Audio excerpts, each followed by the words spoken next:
iteka. Mbese ni hehe ushaka kuzamara ubuzima bwawe bw'iteka ryose? Ni mu ijuru cyangwa ni muri gihe-Pst? Tega amatwi ijambo ry'Imana ugezweho n'umukozi w'Imana Pasiteri Ntakende Sadock kuva ku wa mbere kugeza ku wa gatandatu kuva saa 11:45 za mu gitondo. Calvary ni wowe Yesu yashenjaguriwe.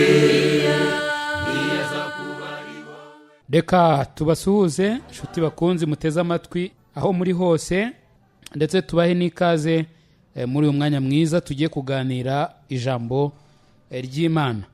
Jye rero ubasuhuza nitwa Ntakende Sadock, nkaba nejejwe cyane no kubana namwe ndetse no kubumbura Bibiliya kugira ngo dusangire ijambo ry'Imana kuri uyu mugoroba. Reka rero mbere yuko dukomeza tubanze dusenge, hanyuma turagaruka tubumbura Bibiliya zacu. Turi buze gusoma mu Bami ba kabiri igice cyaho cya 4. Turasoma duhereye ku murongo wa mbere tugeze ku murongo waho wa 7. Hari inkuru nziza nifuza ko tureba, yangiriye umumaro nawe yakugirira umumaro kuri uyu mugoroba. Mana nziza, Mana y'ubuntu, Mana igira neza, turagushimye kandi turaguhimbaje. Tugushimiye neza yawe n'urukundo rwawe, tugushimiye ko wabanye natwe, ndetse by'umwihariko ukaba utugejeje kuri aya masaha aho tugiye kongera kugira amahirwe yo kumva ijambo ryawe. Bana natwe rero, uducishirize bugufi mu mitima kumva no kumvira icyo ijambo ryawe ritubwira. Buri muntu wese uteze amatwi yunguke muri uyu mwanya mwiza tugiye kwiga ijambo ryawe, kandi ridutere gufata imyanzuro izagira ingaruka z'iteka ryose ku buzima bwacu. Urakoze kuri mwiza, kandi ko witeguye gukora ibirenze ibyo tugusabye. Tubyambaje twizeye mu izina rya Yesu Kristo umwami wacu, amen. Reka rero nk'uko nari mbibabwiye, tubumbure Bibiliya zacu hano mu gitabo cy'Abami ba kabiri igice cyaho cya 4. Dusome duhereye ku murongo waho wa mbere. Kuri uyu mugoroba nifuje ko twaganira ku magambo atugaruramo imbaraga, atwereka kugira neza kw'Imana. Muri iyi nkuru tugiye kubona ukuntu Imana iba ihari mu bihe byose mu buzima bwacu. Ntabwo ari igihe dufite gusa, ahubwo n'igihe tudafite, Imana iba iri kumwe natwe kandi ikora mu buryo twebwe abantu tudatekereza. Reka dusome aya magambo. Bibiliya iravuga ngo, bukeye umugore umwe wo mu bagore b'abahanuzi asanga Elisa aramutakambira ati, umugaragu wawe ari we mugabo wanjye yarapfuye, kandi uzi ko uwo mugaragu wawe yubahaga Uwiteka. None umwishyuza araje arashaka kujyana abana banjye bombi ngo abagire imbata ze. Elisa aramubaza ati, none se nkugire nte? Mbwira niba hari icyo ufite imuhira. Nawe ati, umuja wawe ntacyo mfite imuhira keretse agaherezo k'utuvuta. Aramubwira ati, genda utire ibintu biri mu busa mu baturanyi bawe bose, ariko ntutire bike, maze winjirane mu nzu n'abana bawe, ukinge utwo tuvuta udusuke muri ibyo bintu byose. Ikintu cyose uko cyuzuye ukibike. Nuko amusigaho, yinjirana n'abana be mu nzu, arakinga, bamuzanira ibyo bintu asukamo. Nuko ibyo bintu bimaze kuzura, abwira umuhungu we ati, ongera unzanire ikindi kintu. Nawe aramusubiza ati, nta kindi gisigaye. Uwo mwanya amavuta arorera kuza. Hanyuma asanga uwo muntu w'Imana arabimubwira. Nawe ati, genda ugurisha ayo mavuta wishyure umwenda wawe, asigara agutungane n'abana bawe. Hano dusomye inkuru, kandi ni inkuru twumvamo umudamu. Uyu mudamu icyambere yari umudamu w'umugabo wari umukozi w'Imana. Umugabo we yari umukozi w'Imana, yakoze umurimo, ndetse Elisa nk'uko tubibona hano yari amuzi. Ndetse uyu mugabo, umugore we amutangira ubuhamya ko yubahaga Uwiteka. Rero aya magambo nkiyasoma, hari ikintu nabonye cya mbere muri uyu murongo. Buriya abantu bakorera Imana nabo barapfa, abantu bakunda Imana barapfa, bava mu mubiri. ndetse abantu bakunda Imana nta garanti y'uko batigera bagira umwenda, cyangwa se mu yandi magambo nta garanti y'uko batigera bagira icyo bakenera. Bashobora kugira bike, bashobora kugira byinshi, bashobora no kubura rwose icyo bakwifashisha nk'uko babitekerezaga. Ariko Imana ishimwe, kuko Imana ntabwo igireka cyangwa ngo itererane abagaragu bayo. Nimvuga abagaragu b'Imana, ntugire ngo ndi kuvuga abapasiteri gusa, ntugire ngo ndi kuvuga abadiyakoni gusa, ahubwo ndi kuvuga buri muntu wese ukunda Imana by'ukuri kandi uyikorera. Ntago ashobora kwigera abura uko agira. Hano rero uyu mugaragu w'Imana yaje gupfa, ndetse uyu mugaragu w'Imana arinda apfa adashoboye kwishyura ideni yari afite. Ikibazo gikomeye cyane. Umuntu wese w'inyangamugayo ntashobora kugira amahoro yuzuye igihe azi neza ko afite ideni, noneho by'umwihariko iyo adashoboye kuryishyura. Nibajije cyane uko uyu mugabo yibwiraga mu mutima we nuko yiyumvaga igihe, niba yararwaye ariko simbizi, ariko igihe yabonaga agiye kuva muri uyu mubiri adashoboye kwishyura ideni, ndetse adafite n'ikintu yabwira umugore ati nyamuneka madamu uzagurisha iki kintu wishyure iri deni dufite. Nta cyari gihari, ntacyo. Nyamara Bibiliya itubwiye ko yubahaga Uwiteka. Ndagira ngo mbwire abantu bafite imyumvire ivuga ko udashobora kuba umukristo ngo ukene, udashobora kugira gute ngo ugire ikintu bura, harimo kwe kongera mugasoma Bibiliya, kuko ndabona hano hari umuhanuzi wari ufite ideni ndetse apfa atanaryishyuye, ndetse umugore we yari afite agahinda gakomeye, kuko uwishyuzaga yari ari mwaza ngo atware abana b'uyu mugabo bagende baba bacakarabe, baba imbata ze. Kera byari bibi cyane, kuko umuntu yashoboraga kuba afite amafaranga akagenda akareba umusore yakumva amwishimiye akamugura, ubwo akababaye kimwe mu bintu atunze, akavuga ati uyu naramuguze ni uwanjye, kandi uwo musore atahakana. Imana ishimwe ko ibyo bintu bitakiriho, ariko kera niko byari bimeze. Uyu mugabo rero nawe kubera kutishyura, ingorane zarimo nuko abana be bashoboraga kujyanwa bagahinduka ibikoresho by'uwo yarabereyemo umwenda, bakaba imbata ze, cyangwa se abacakarabe, cyangwa abagaragu be, bagakora nta guhembwa, nta no kugira ngo babe bavuga bati twebwe ibi turabirambiwe, cyangwa se ngo bavuge ngo ideni rishize moya, bagagenda bakaba abacakarabe, akazabakoza icyo ashaka. Byari bibi cyane. Rero urumva ko uyu mukozi w'Imana yari afite ikintu yari akeneye. Yewe n'iri deni sinzi icyo yarifashe ashaka, ariko sinzi ko yashaka kugura indege, wenda wabona yarashaka kugura isambu, wenda wabona yarashaka guhahira abana be, simbizi icyo ari cyo cyose. Nzi neza yuko atari umuntu wifuza ibya mirenge ku buryo yagombaga gufata rino deni. Byari mu buzima busanzwe. Bibiliya yatubwiye ngo umugore umwe wo mu bagore b'abahanuzi, umugabo we yari umuhanuzi ariko yari afite ideni. Icyo akora Imana ishimwe, kuko uyu mugabo yubahaga Imana, ndetse uyu mugore nawe Imana imuha umugisha cyane, kuko yari umugore wubaha Imana, ndetse yari umugore ugisha inama, akamenya naho azigisha. Ntabwo uyu mugore yagiye mu bapfumu, ntabwo yagiye hanze ngo yiyandarike, ahubwo uyu mugore yasanze umugaragu w'Imana, aramubaza ati umugabo wanjye ko yari umuhanuzi, ko yubahaga Uwiteka, none akaba yarapfuye asize ideni, uwo yari aribereyemo akaba aje kunyishyuza, kandi nkaba ntafite ubwishyu, kandi nkaba n'inzara itumereye nabi mu rugo, yewe akaba ashaka kunjyana abana banjye ngo bagende babacakara, ibi bintu ndabigirane? Damu asaba inama zituruka mu ijuru. Uyu mudamu yari umunyabwenge cyane, yari umunyabwenge. Hanyuma umugaragu w'Imana Elisa aramubaza ati se uragira ngo nkugire nte koko? Ariko imbaraga z'Imana n'umwuka w'Imana byamukoreragamo bimwereka icyo yari akwiriye gukora.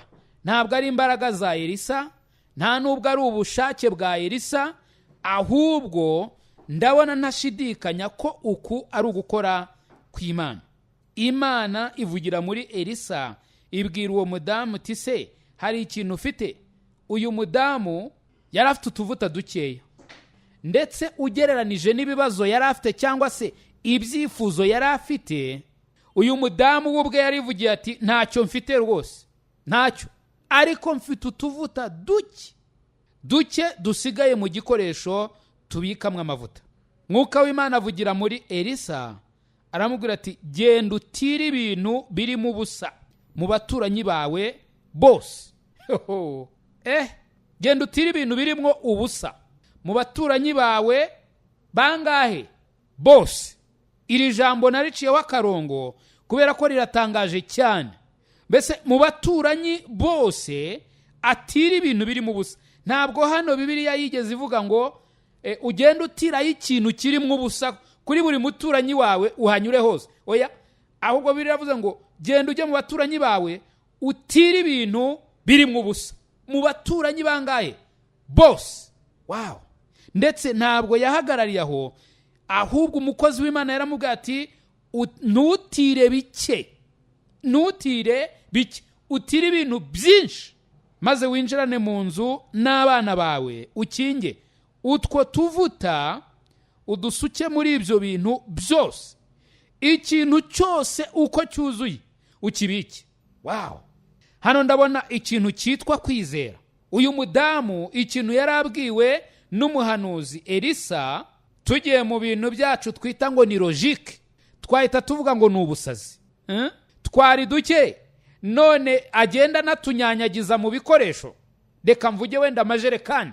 Twari duke, turi mu kantu tubitsemo, none agende adushyira mu bindi bikoresho atunyanyagize. Twe nk'abantu wavuga uti oya, nzaturya uko turi, singiye kudupfusha ubusa.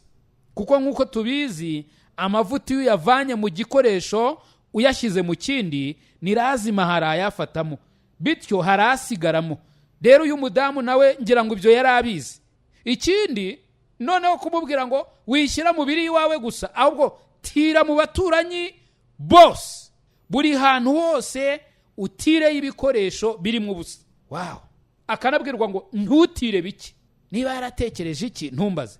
Gusa icyo ndi kubona nuko uyu mudamu yumviye akagenda agatira ibikoresho byinshi. Yaragiye atira ibikoresho byinshi, arabitira hirya no hino, ndetse nekereza ko yagiye mu baturanyi bose. Yarumviye atira ibikoresho byinshi, nuko amaze kubizana ku murongo wa 5 Bibiliya atubwira ngo nuko amusigaho, yinjirana n'abana be mu nzu arakinga, nk'uko umukozi w'Imana yamubwiye. Aramubwira ati tira ibintu byinshi mu baturanyi bawe bose, winjire mu nzu ukinge uri kumwe n'abana bawe, ufate twa tuvuta usuka muri injerekani yuzura muyibika, usuka muri yuzura muyibika, usuka muri kiriya kibindi cyuzura mukibika, suka muri iriya ndobo yuzura muyibika, suka mu ngunguru hari yuzura muyibika. Umudamu ngo amaze gutira ibikoresho, yinjirana mu nzu n'abana be arakinga. Elisa asigara hanze, aragenda bigenza uko umugaragu w'Imana yamubwiye. Bamuzanira ibyo bintu asukamo. Ngo nuko ibyo bintu bimaze kuzura, abwira umuhungu we ati, niba yaritwaga nde simbizi, ongera unzanire ikindi kintu yewe. Umuhungu we nawe aramusubiza ati, nta kindi gisigaye. Mu yandi magambo, amavuta yari amaze kuzura buri kintu cyose bari bashoboye gutira. Ahari n'ibyabo byari aho mu nzu bari babyujuje. Amavuta aruzura, habura ikintu na kimwe gisigara kituzuye amavuta. Mama we, ndagira ngo urebe hano ikintu cyitwa kwizera. Uyu mudamu ntabwo yongeyeho amagambo ngo abaze Elisa, amubaza ati se koko ibyo bintu wenda waretse nkabanza nkatira akajerekani kamwe akaba ariko ngerageza nkareba ko biri bukundoya. Ahubwo yatiriye ibintu byinshi, nk'uko ijambo ryari rivuye mu kanwa k'umukozi w'Imana ryari rimubwiye. Arabitira byinshi, yuzuza mu nzu, yinjirana mu nzu n'abana be, arakinga nk'uko umukozi w'Imana yamubwiye. Arangije afata ayo mavuta make yari afite mu kwizera, asuka muri buri gikoresho, cyuzura bakibika, cyuzura bakibika, asuka mu kindi cyuzura bakibika kugeza ubwo buri kintu cyose bari batiriye cyuzuye amavuta. Dore kwizera. Ariko kandi hano ndabonamo kumvira. Uyu mudamu n'aba bahungu be, ese iyo baza gutira udukoresho dukeya bari kubona amavuta menshi? Igisubizo ni oya. Yewe nta nubwo nzi umubare w'ibyo batiriye. Gusa ikigaragara ni uko uyu mudamu, nkurikije ibyanditswe byera, yarumviraga. Ndetse n'abahungu be bari abahungu bakurikije ise, bakurikije na nyina. Ntabwo bagiye arango bavuge ngo uno mukecuru arasaze, uyu mubyeyi rwose arasaza, abuze ubwenge, arabura kujya gushakisha, none agiye gutira ibintu ngo arunde mu nzu ngo amavuta ziyuzuzamo. No, ibyo n'ubupfu ntabwo twabikora. Oya, ahubwo bari bari kumwe na nyina mu gushyira mu ngiro ijambo ry'Imana. Ndabona kwizera gukomeye, ndabona kumvira gukomeye uyu mudamu n'abahungu be bagize, bumvira ijambo ry'Imana ryari rivuye mu kanwa k'umuhanuzi Elisa. Ibyo bintu byose bimaze kuzura, umuhungu atanze ubuhamya akabwira nyina ati rwose nta kindi kintu cyo gushyiramo gisigaye. Ngo uwo mwanya amavuta arorera kuza. Muri ka kantu k'imperezo wa mudamu yari afite mu tuvuta tungana urwara, utwo yavugaga ati rwose nta kintu mfite. Niba twarimo umuteko, niba tutarimo umuteko simbizi, kuko umudamu yaravuze ngo nta kintu mfite, nyamara utwo tuntu tw'utuvutavuta yarazi yuko turimo. Arangije abibwira umuhanuzi, aramubwira ati rero nta kintu rwose habe namba uretse utuvuta turi hariya mu mperezo. Yasutse mu bintu byose yatiriye, utuvuta nitwashiramo, arasuka nitwashiramo, arasuka nitwashiramo, arasuka nitwashiramo, kugeza igihe ibintu yatiriye byari bimaze kuzura byose hadasigaye na kimwe. Ndibaza ngo mbese yaza gutira byinshi biruta ibyo yatiriye, ese amavuta yari kuzura? Igisubizo ni yego, yari kuzura, kuko imbaraga z'Imana ntabwo zijya zikomwa mu nkokora, ntabwo zigira umupaka, nta cyazibangamira. Imana iyo yavuze no gusohoza irasohoza. Uko bumviye ni nako Imana yabahaye ibyo batiriye byose. Niba baragize ubute simbizi, niba baragarukiye ahantu bakavuga bati reka tujyane ibitwe kurushya umuhanuzi simbizi, ariko ibyo bazanye byose byaruzuye. Ndetse ntekereza ko iyo baza kuzana ibirenzeho byari kuzura. Imana ni igitangaza. Imana ifite inzira nyinshi cyane isubirizamo gusenga kw'abayubaha.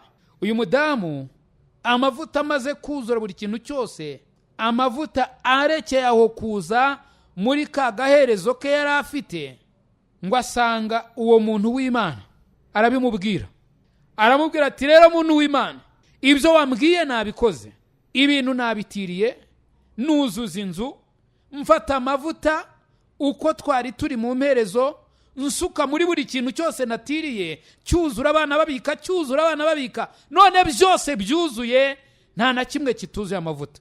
Umuntu w'Imana aramubwira ati genda ugurisha ayo mavuta, wishyura umwenda wawe, asigara gutungane n'abana bawe. Uyu mugore n'umunezero mwinshi yaragiye ajya mu isoko agurisha amavuta.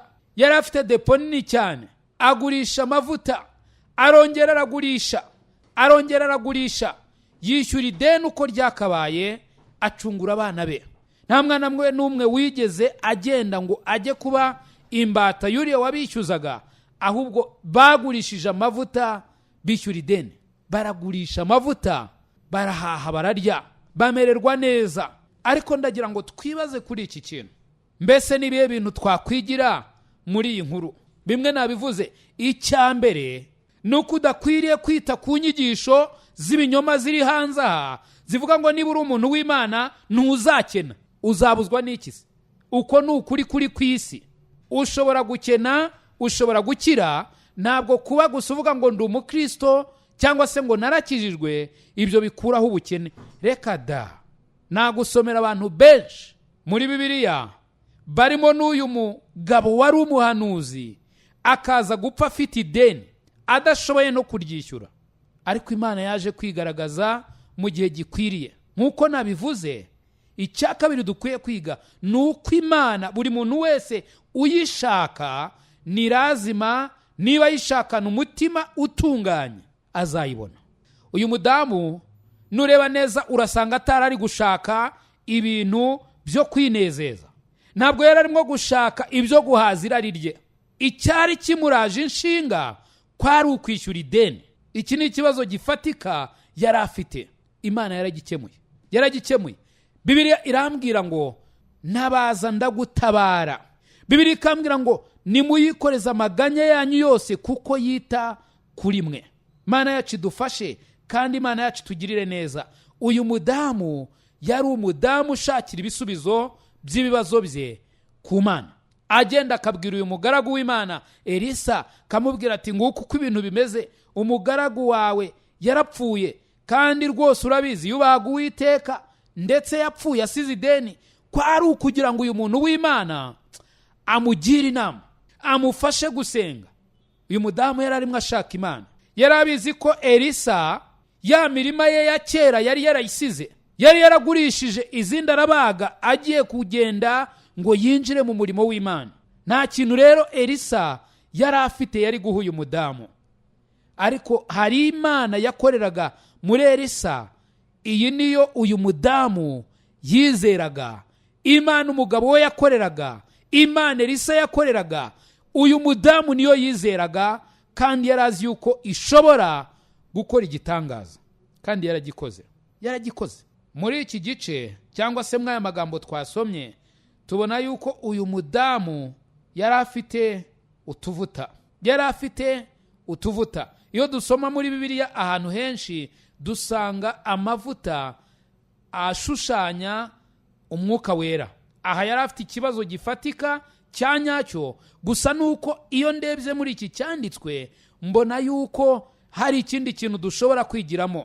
Yari afite amavuta, kandi aya mavuta yari afite yo mu buryo bw'umubiri. Imana yakoresheje yashoboye kuzura buri kintu cyose cyari kirimo ubusa cyabonekaga muri iyo nzu. Aruzura rwose, aruzura, arakomeza aruzura. Uyu mudamu sinzi niba yaragiye mu baturanyi akababwira ati Imana ya Isirayeli, Imana umugabo wanjye yakoreraga, Imana ya Elisa, Imana ya Yakobo, Imana ya Isaka, Imana ya Aburahamu yankoreye igitangaza. Bya bintu nabatiriye nimuze kubijyana uyu munsi byuzuye amavuta, mundeke nzabanze nyagurishe nzabone kubibasubiza. Ahari wenda bari kumubaza bati none se ayo mavuta yavuye he? Akabibabwira. Rero nk'uko nabibabwiraga, amavuta ashushanya umwuka wera. Iki ntabwo kiri muri aya magambo twasomye, gusa nuko ari ikintu wari ukwiriye kumenya. Yewe nshuti yanjye, niba ukijijwe ukaba ufite umwuka wera muri wowe, wari ukwiriye kumenya neza yuko iyo mpano y'Imana wari ukwiriye kuyiha abandi, kuko ntabwo izigera ikama. Ni gute se waha abandi kuri iyo mpano wakiriye? Agakiza, hari abantu benshi bakitiranya, bagakeka yuko ari ikintu kibanga. Niba ukakiriye gomba kukumaho. Ndetse hari n'abakoresha ijambo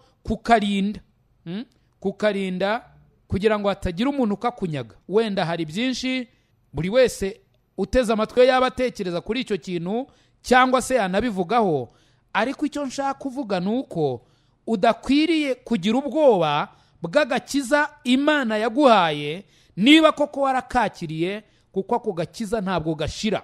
Wakabwira abandi, wasangiza abandi by'ako gakiza, kuko ntabwo gashira. Imana yacu ishimwe, kuko impano yaduhaye ni impano isumba izindi. Umuntu ashobora kuguha ikintu gifatika hano muri ubu buzima, yakiguha wagiha undi bikaba birangiye, icyo ntuzongere kukibona. Ariko Imana iduha impano, kandi iyo mpano yayo nta nubwo ari iyo mpano dufata ngo tuyihe undi muntu, kuko sinafata agakiza Imana yampaye ngo ngaho undi. Oya, ahubwo impano y'Imana iratangaje, kuko iyo mpano ni ngari, ni nini cyane ku buryo igera ku bantu bose.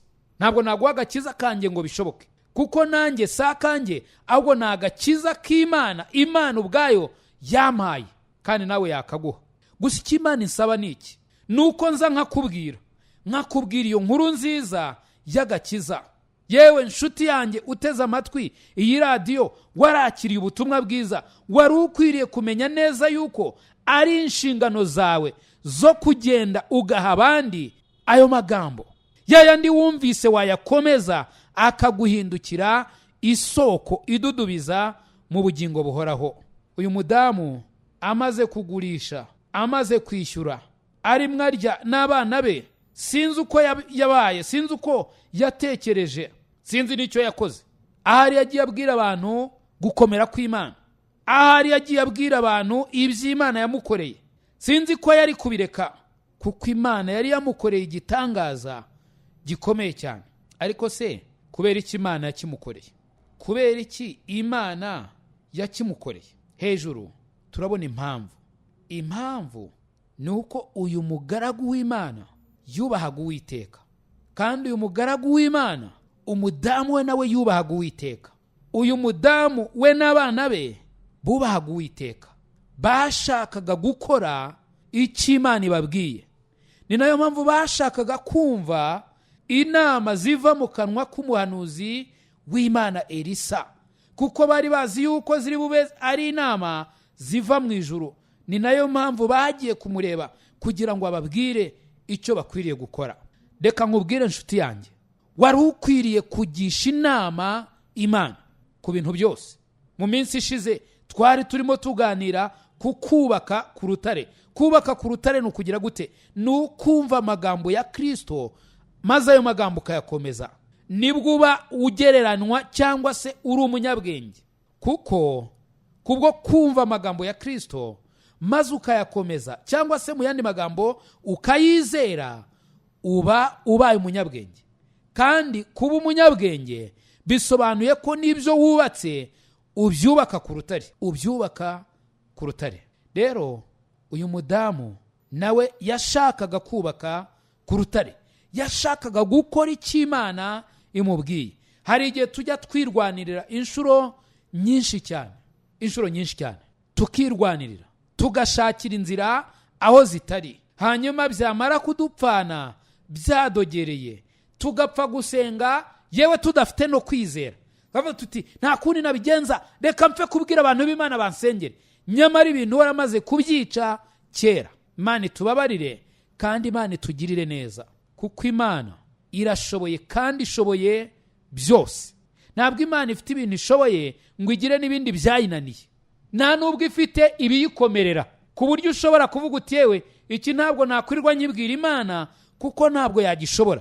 Oya, ndagira ngo nkubwire kuri uyu mugoroba, Imana ya Isaka, Imana ya Yakobo, Imana ya Aburahamu, Imana ya Elisa, Imana ya Eliya, Imana Mose yakoreraga, Imana Pawulo na Petero na Yohana n'abandi bose babizera bakoreraga, iyo Mana n'uyu munsi iracyariho, n'uyu munsi iracyakora kandi ishoboye byose. Hari abantu benshi bakeka ko ntizera ibitangaza, nyamara nizera ibitangaza by'Imana. Imana ikora ibitangaza. Icyo ntizera ni imikino y'abantu bashaka gukora mu izina ry'Imana, ariko Imana irakora. Abantu bo bakina imikino, bakora ibintu byinshi, barangiza bakorosaho ngo mu izina rya Yesu. Bimwe bikaba, ibindi ntibibe, ibindi bikaba byose. Ariko hano ntabwo ari cyo turi kureba. Turi kureba gukora kw'Imana gufatika, kutari amagambo, kutari ibinyoma, kutari ikindi kintu, ahubwo gukora kw'Imana. Imana yakugirira neza, Imana yagukorera igitangaza, ariko kandi ukwiriye kuba uyubaha, ukwiriye kuba ugendera mu ijambo ryayo. Uyu mudamu yatubera urugero rwiza. Ntabwo yakoze ibyo yishakiye, ntabwo yakoze ibyo akuye ahandi hantu, ahubwo yakoze ibivuye mu kanwa k'umuhanuzi w'Imana. Nk'uko umuhanuzi w'Imana yabimubwiye, arabikora. Ariko hari ikindi kintu wabonyemo, niba wakibonye simbizi. Ntabwo Elisa yigeze abwira uyu mudamu ati genda utange utwo tuvuta w'icyacumi cyangwa se ho imbuto, hanyuma utegereze icyo Imana izagukorera. Oya, yaravuga ngo fata utwo tuvuta ugenda usuka muri buri kintu cyose watiriye. Arangije ntiyamubwiye ati aha pasuramo kabiri, igice ukimpakirire ku igare nkijyane. Oya, yaramubwiye ngo genda ugurishe wishyure ideni hanyuma asigaye agutunge n'abana bawe. Impano y'Imana ntigurwa. Umva disi we, impano y'Imana ntigurwa. Njya ntangara iyo nsomye inkuru nyinshi ziri muri Bibiliya, nta muntu n'umwe Yesu yigeze aca ikiguzi. Nta muntu n'umwe intumwa za Yesu zigeze zica ikiguzi. Nta muntu n'umwe abahanuzi bigeze baca ikiguzi. Reka da, impano y'Imana ntigurwa. Tega amatwi inshuti yanjye uri hirya no hino, impano y'Imana ntigurwa. Nta nubwo Imana yigukopa ngo uzajye uyishyura buhoro buhoro. Impano y'Imana ntigurwa. Ntigurwa. Ngira ngo mwebwe muteze amatwi radio muzi ihame ryo kugura no kugurisha. Ntabwo rero impano y'Imana ifite uburyo na bumwe igurwamo. Donc ntabwo wishyura make cyangwa se ngo iyigukope hanyuma uzishyure nyuma. Oya, impano y'Imana ntigurwa. Icyama tugashaka Imana kuko impano yayo ntigurwa. Ariko iyo dushatse abantu ni lazima biraduhenda. Iyo dushatse abantu ni lazima baratuyobya. Imana yacu tubabarire kandi Imana itugirire neza. Hari ikintu cyambabaje cyane, cyambabaje, kandi uyu muntu rwose Imana izamugirire neza, imwiyereke, imwigaragarize, imwereke urukundo rwayo, kuko ntabwo azi urukundo icyo ari cyo. Nshingiye ku byo numvise, hari umuntu wambwiye rwose ngo yarebye umurwayi urembye cyane umaze igihe arwaye hadakora, aramubwira ati rero mukozi w'Imana nsengera. Undi ati ndagusengera rwose kandi urahita ukira ako kanya, ariko hari icyo bigusaba. Undi ati niki? Shaka 8,000 ubinyohereze kuri mobile money ngo usengere none uhita uhaguruka. Undi arareba aravuga ati rero aya mafaranga 8,000 ntabyo mfite, reka mbiguze, ariko mukozi w'Imana nsengere mve muri ubu buriri ngende njye kuyahingira nzayamwishyure. N'uyu munsi aracyarwaye. N'uyu munsi aracyarwaye. Agize ikibazo cy'uburwayi, agize kujya mu ideni, agize kubeshywa n'uwakamubwije ukuri. Ibibazo biragenda biba byinshi. Imana ibabarire buri muntu wese umeze gutyo kandi mwereke urukundo rwayo. Impano y'Imana ntigurwa. Ntigurwa. Bano bavuzi baba ba kizungu baba bagakondo ugomba kubishyura, ariko impano y'Imana yo ntigurwa. Ntabwo igurwa. Icyama ukamenya impano y'Imana icyo ari cyo. Niba ushaka impano y'Imana, egera Imana kuko Imana ni lazima izaguha. Hari ijambo ryiza cyane riri muri Yakobo, niba ushaka ubwenge uyisabe kuko ibuha abantu bose babuyisabye. Hari ijambo rivuga ngo itishama. Niba ushaka agakiza, Imana yakoze umurimo ukomeye igihe yatangaga Yesu Kristo ngo apfe urupfu rubi ku musaraba. Sanga Yesu araguha agakiza ku buntu. N'ibindi byose impano y'Imana ntabwo igurwa. Kandi Imana ntabwo ifite iduka aho icuruza ikintu icyo ari cyo cyose ku buryo wagenda ukagura n'amafaranga. Icyo akora mu byahishuwe, nabonye aho Imana ivuga ngo ushaka kugura izahabu itunganye naze agure. Azana ngahe? Ubuntu, ubusa. Imana icuruza neza cyane. Icyama ugahitamo kugura ku Mana, kuko nugura ku Mana uzagura ukuri, kandi nugura ukuri uzabuguze ibitangirika. Imana yacu idufashe kandi Imana yacu tugirire neza. Icyama tugashakira ubufasha kuwiteka. Icyama tukumvira ijambo ry'Imana. Icyama tugashyira mu ngiro icyo ijambo ry'Imana ritubwira. Apana irari ryacu, apana ibitekerezo by'abantu, ahubwo tugashyira mu ngiro ijambo ry'Imana maze tukareba. Erega icyo nicyo bita kwizera. Kwizera Bibiliya ivuga yuko hano mu Baheburayo igice cya 11, reka mbe ariho nsubikira. Bibiliya irambwira ngo kwizera ni ukumenya rwose ibyiringirwa, udashidikanya ko bitazaba, kandi niko kuduhamiriza ibyo tutareba ko ari iby'ukuri. Rino jambo riceho akarongo. Kwizera ni ukumenya ibyiringirwa. Byiringirwa ni ibiki? Ni ibyasezeranijwe n'uwiringirwa, udashobora kubeshya, udashobora guhinduka. Ni ibiki se? Ni iri jambo ry'Imana. Kwizera ni ukumenya iri jambo ry'Imana udashidikanya ko ibyo rivuga bitazaba. Mu yandi magambo ni ugutwara Imana mu ijambo ryayo. Wow! Ariko reka dufate rimwe mw'ayo magambo disi we. Yohana 3:16, kuko Imana yakunze abari mu isi cyane byatumye itanga umwana wayo w'ikinege, kugira ngo umwizera wese atarimbuka ahubwo ahabwe ubugingo buhoraho. Kwizera ni iki? Ni ukumenya rwose ibyiringirwa udashidikanya ko bitazabura kuba. Mbese uwo murongo tuwizere, nizere ko igisubizo ari yego. Kuko Imana yatanze, kuko Imana yakunze abari mu isi cyane byatumye itanga umwana wayo w'ikinege, kugira ngo umwizera wese atarimbuka ahubwo ahabwe ubugingo buhoraho. N'ibindi byinshi. Ese hari icyo waba ukeneye kuwiteka? Waba se urwaye? Waba se ufite ibibazo byinshi cyane byakurenze udafitiye igisubizo, utabona uburyo bishobora gukemukamo? Waba ukeneye ubutabazi wabuze ku muntu uwo ari we wese? Urugo rugiye gusenyuka, ibibazo ni byinshi cyane. Tabaza, hari uwakumva. Hari Imana mu ijuru yiteguye kukumva no kugutabara. Mana, humura amaso y'abana bawe, humura amaso y'abagaragu bawe, humura imitima yacu. Mana, tumenye ukushobora kwawe, tumenye imbaraga zawe, tumenye urukundo rwawe, tumenye ugushaka kwawe, kugira ngo turusheho kugusanga muri byose. Icyama buri muntu wese ugukunda ukamuhumurira amaso ye, kugira ngo arebe neza imbaraga zawe, arebe gushobora kwawe. Mana ibaho umugisha. Reka dusubikire ahangaha kubw'impamvu z'igihe, ariko nabaha nimero igendanwa akaba ariyo mushobora kumbonaho. Ni kuri 0783001646. Iyo niyo nimero ushobora kutubonaho, hanyuma ukaba watubaza ikibazo icyo ari cyo cyose, hanyuma hamwe no gufashwa n'Imana ndizera ko natwe dushobora kugusubiza. Imana rero ibaha umugisha, kandi Imana yo mu ijuru ibakomereze mu buntu bwayo, mwe gutakaza ibyiringiro, ahubwo mwizere iyo kwiringirwa, kuko ariyo yonyine ishobora byose. Ubuntu n'amahoro bibane namwe. Bye bye. I Calvary ni wowe Yesu yashenjaguriwe.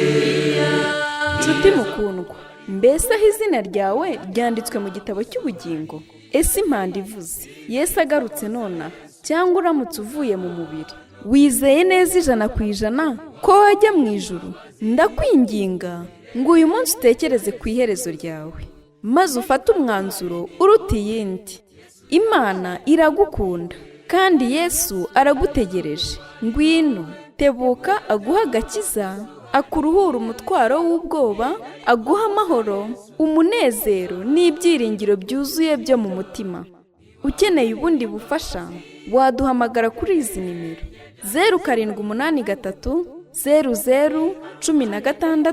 0783001646. Imana iguha umugisha. Kuba ari wowe munyabyaha gusa uhari, ntibyari kubuza Yesu kuza hano kugupfira. Niwaburira imbabazi